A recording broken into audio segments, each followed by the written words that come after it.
Gotta be careful with that Star Wars music, cause you get fucking copyright strikes for that shit. Peas and crackers. Alright, well we're back here again with War for Iokath. I did finish it, but there were some additional missions and we got some letters, so I will be reading those after going through this, the additional missions.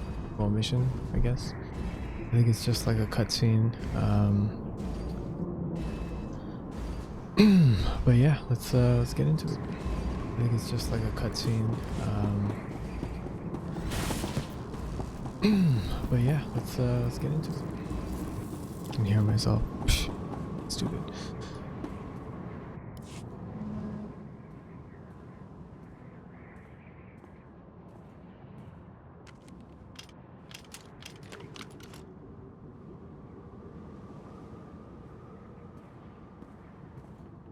Outlander.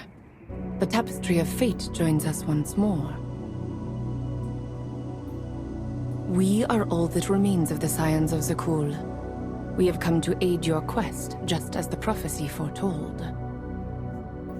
I've already toppled the Eternal Empire and taken the throne. What more can you help me with? You still face your greatest challenge. The God of Rage. You're talking about the giant droid. Alright. The super weapon. Alright, they're setting it up for the op. Right. What you call a super weapon, we know as one of the 6 gods. They were forged on Iokath in a forgotten age. Their masters set them loose upon Zakul, killing millions, and giving birth to our pantheon of gods. Now Tyth has reawakened, and his brethren will soon join him to destroy us all. There must be a way to defeat Tyth and stop the others from waking up. They cannot be stopped, but they can be tamed. Your fate is already written.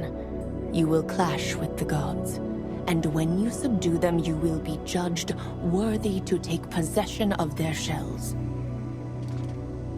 You will drive the Titans against your Republic enemies, and become a god yourself. The legacy bound armor. I'll pass. I have enough to worry about leading the Eternal Alliance. The last thing I need is people looking up to me like a god. Many share your reaction. You are destined to confront the gods. Beyond that, your fate remains unseen. Perhaps you will impress the God of Rage and assume his mantle to march against the Republic. Or you will perish and fade from history. I will contact you if we see more, but for now, your ultimate fate is clouded in darkness.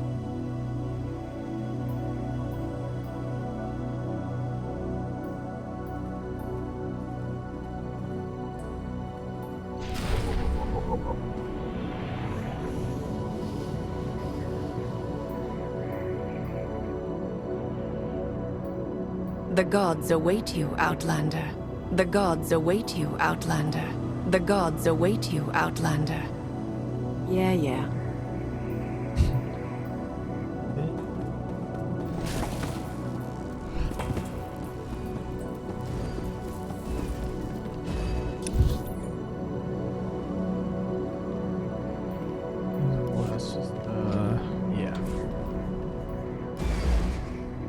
Now that's done.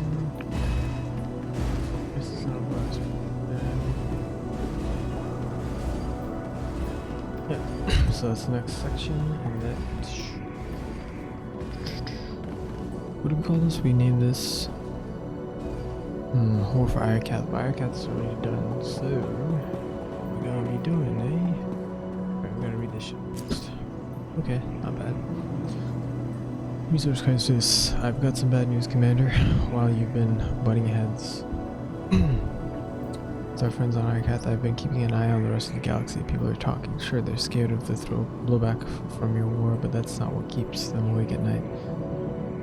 There's no easy way to say it. The galaxy's resources are running dry. Things already looked dicey before the Eternal Empire rolled in and stripped the galaxy of every resource they could find.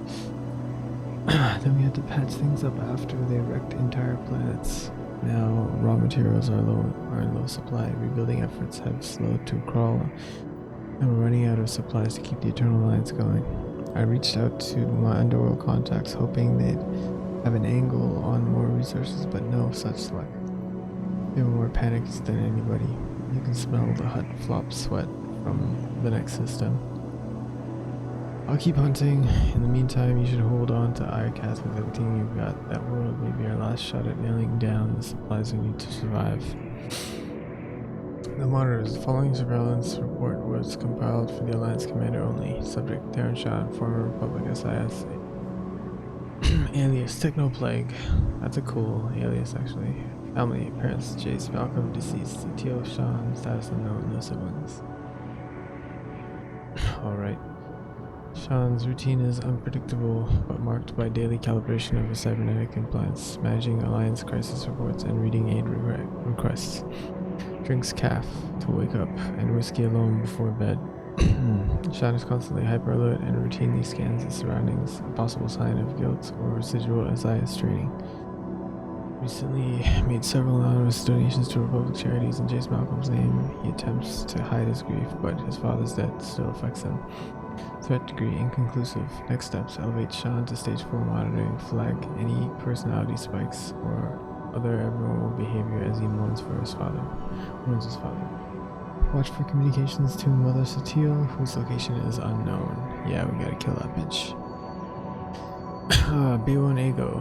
Breach of trust. I'm second commander. I was just informed that you approved a plan to spy on every member of the Eternal Alliance. I call them lies, but then I confronted Lana and I learned that it's all true.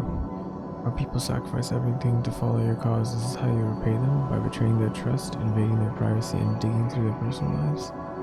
I know you've been stung by traitors' actions, but this isn't the answer. While you wage war to root out one corrupting agent, you risk laying waste to everything else you've built, and betraying everything the Alliance stands for. I considered sending you my resignation, but I won't abandon the people who look up to me for guidance. I surrender my files to your spies. I will continue to fight for the Eternal Alliance. I sincerely hope you find this traitor before more damage is done.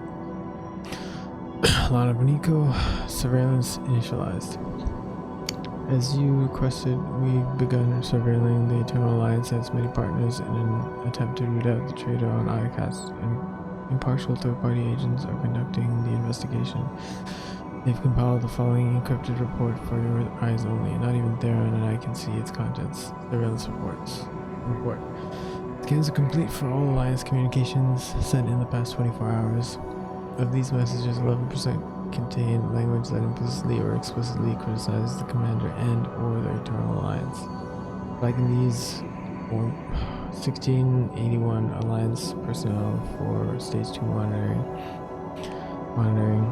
The remaining messages broke down as follows: 67% official Alliance reports, Iokath surveys, battle updates, etc. 18% employee complaints, food, living conditions, etc. 6% family missives, birth announcements, recipes, funerals, etc. 4% letters expressing love or affection between Alliance personnel. 3% encoded transmissions contained financial data, nothing suspicious. 2% unsent drafts.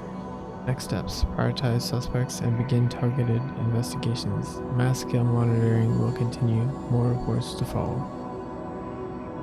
The Monitor's surveillance report, Lana Benico.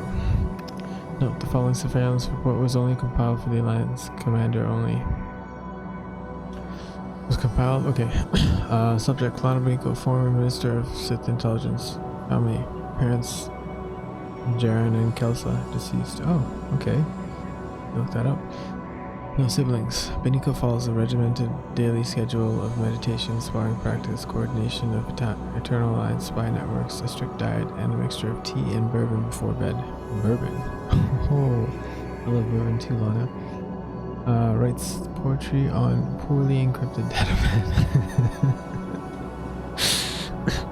That's funny. Judging by email scans, adherence to routine and professional pride, Benico has a low likelihood of sedition. However, intelligence training gives her the necessary tools to mask true motives. Threat degree inconclusive. Next steps, elevate Beniko to stage 3 monitoring, focus on our communications with spy network contacts, send poetry to cryptographers to search for hidden messages. Rest in peace, Lana. Oh my gosh. Right. Poetry, that's funny.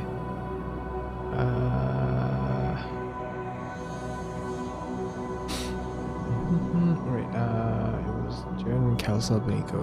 I looked that up. Jaren Beniko. Oh shit, alright. Probably gonna be some cool Old Republic lore, I hope. Like Knights of the Old Republic lore. Kelsa Beniko. Oops. Kelsa. Kelsa! What's up? Oh, it's just, oh, wow, Kelsa doesn't even have a wiki page. Okay. Iokath, her dad lived in Iokath during the Cold War. He was married to Kelsa, right. Two had a daughter named Lana, who was discovered, blah blah, sent to study in the dark side of the Sith Academy and correspond, okay, by the laws of the Sith, blah blah. Great heights in the Empire, becoming the Minister of Intelligence. They're talking about Lana. Okay, by 36 BBY, before the Battle of Yavin, both Jaren and Kelsa were listed in records as deceased. This is like a good spot to go into for lore and stuff, like that'd be just more story for that would be really dope, like Lana guiding kind of thing. Alright, Lana Beniko, Theron. I know it's not my business, but I'm worried about Theron. He's more agitated than usual, and judging by the bags under his eyes, he's not getting enough sleep. I'm concerned he's still distraught over his father's death. He'd never show it, because he wants to be strong for you and for the Alliance. I'll keep an eye on him, but I thought you should know. Yes, don't mention this to Theron. If he knew I was worried, I'd never hear the end of it. Yeah, it's more than that, Lana. We will find out soon enough.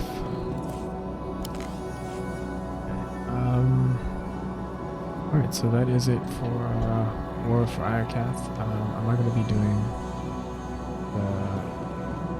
what was it, the story for the,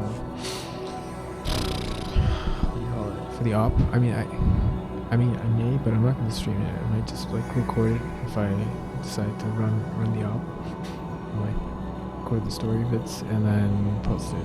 But yeah, that's it for War for Iokath. Next time we will be on Crisis on Ambar, where we will discover the truth. Okay. Well, some of it. A good chunk of it. A very large chunk of it. Okay. Peace out.